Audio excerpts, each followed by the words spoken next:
कि एक एक घुसपैठिए को भारत की भूमि से चुन चुन कर भारत के बाहर भेजने का कार्यक्रम करेंगे। बिहार की जनता को और देश भर की जनता को ये भरोसा देकर जाता हूं कि हम एसएसबी का भी बड़ा रोल है और आपकी भूमिका जो है वो भी आपको विगत से बताई जाएगी।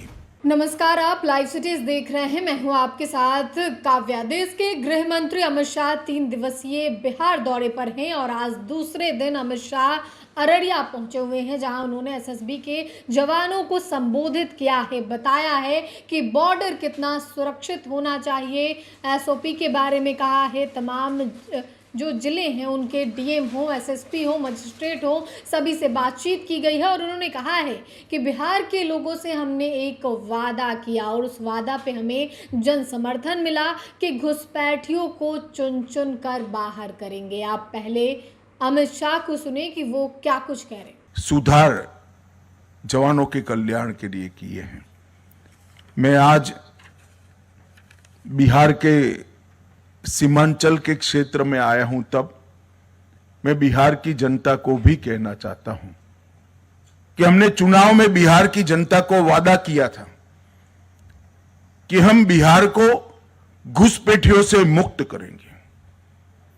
घुसपैठियों से मुक्ति से मतलब सिर्फ मतदाता सूची से नाम हटाना नहीं, हम कृतनिश्चयी है कि एक एक घुसपैठिए को भारत की भूमि से चुन चुन कर भारत के बाहर भेजने का कार्यक्रम करेंगे।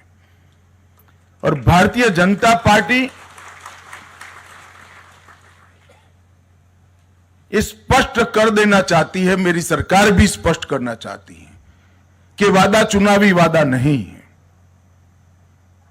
नरेंद्र मोदी सरकार का यह दृढ़ संकल्प है कि पूरे देश को हम घुसपैठियों से मुक्त करेंगे और पूरे सीमांचल क्षेत्र में ये शुरुआत कुछ ही समय में होने जा रही है। मैं खुद चुनाव के वक्त 4 दिन सीमांचल में रहा था, हर जिले में गया हूं और ये वादा किया है जनता को कि हम पूरे सीमांचल को घुसपैठियों से मुक्त करेंगे। आमतौर पर नेताओं के वादे जनता को याद कराना पड़ता है, मगर आज मैं सीमांचल की जनता को मेरा वादा याद कराने आया हूं, क्योंकि मुझे सीमांचल की जनता का सहयोग चाहिए। घुसपैठिए सिर्फ हमारे चुनाव को प्रभावित नहीं करते हैं, गरीबों के राशन में भी वो हिस्सा ले जाते हैं, हमारी रोजगारी में भी हमारे युवाओं की सारी संभावनाओं को क्षीण करते हैं और इसके साथ साथ राष्ट्र की सुरक्षा के लिए भी एक घुसपैठिए बहुत बड़ा चैलेंज है।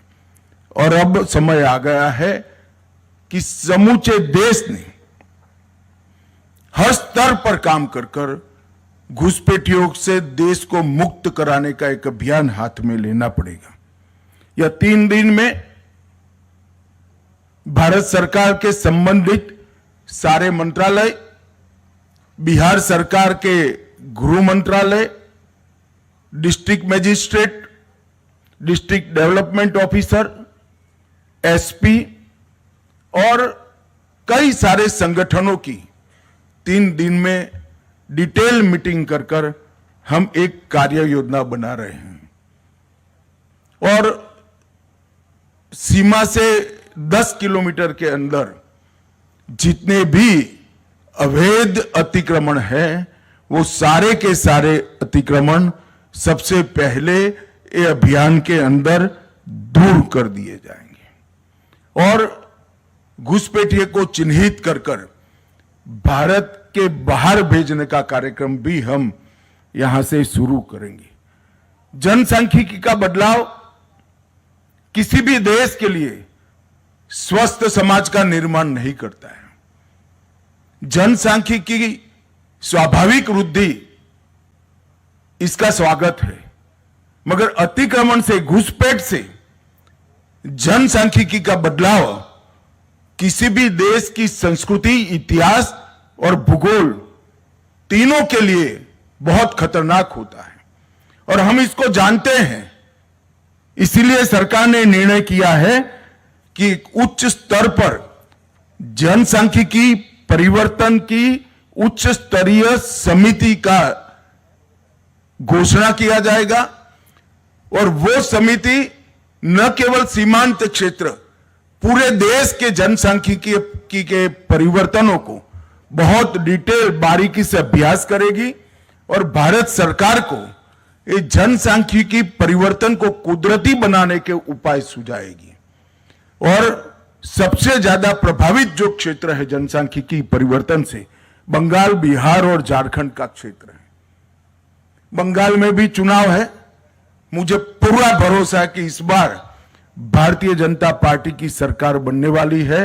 भारतीय जनता पार्टी की सरकार का पहला एजेंडा रहने वाला है कि सीमा पर बाढ़ का काम समाप्त करना और एक एक घुसपैठिए को चुन चुन कर देश के बाहर भेजना।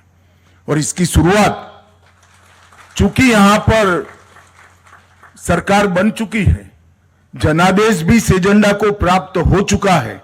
हम तो इसी मुद्दे पर चुनाव लड़े थे। हमारी विपक्ष की पार्टियों ने ये मुद्दे का विरोध किया था, मगर मैं तो आभारी हूं बिहार की जनता का कि अभूतपूर्व जन समर्थन हमें मिला है। बिहार के कल्याण के एजेंडा के साथ साथ वो मैंडेट में घुसपैठियों को निकालना भी शामिल है। और मैं आज इस मंच से बिहार की जनता को और देश भर की जनता को ये भरोसा देकर जाता हूं कि हम दूसरी बार जनादेश के लिए आएंगे, उसके पहले एक एक घुसपैठियों को भारत के बाहर निकालने का काम समाप्त कर कर आएंगे। और इसमें एसएसबी का भी बड़ा रोल है और आपकी भूमिका जो है वो भी आपको विगत से बताई जाएगी।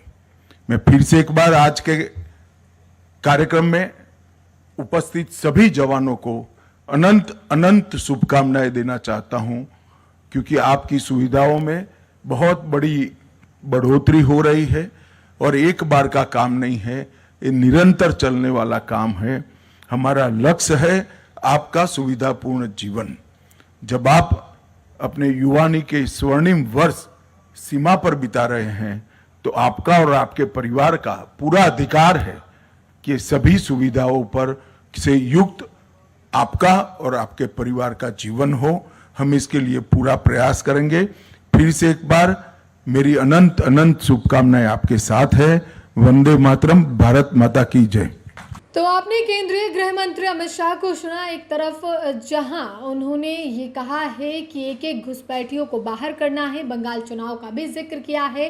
इसके अलावे उन्होंने जो एसएसबी जवान हैं उनको लेकर बातें कही है और बताया है कि सीमा की सुरक्षा के साथ साथ अवैध स्मगलिंग हो, नारकोटिक्स और कई गतिविधियां हैं जिन पर नज़र रखनी होगी। इसकी एसओपी बनाई जानी चाहिए ताकि नीचे से ही जवान अलर्ट रहें। और खुली सीमा की सुरक्षा एक बड़ी चुनौती होती है और ये चुनौती के लिए एसएसबी जवानों को उन्होंने तैयार रहने की बात कही है। और साथ ही उन्होंने यह भी कहा है कि एक एक घुसपैठिया जो वादा हमने बिहार की जनता से किया था चुनाव के वक्त, वो वादा हम पूरा करेंगे और एक एक घुसपैठियों को निकाल कर बाहर फेंकेंगे, उन्हें देश छोड़ना पड़ेगा।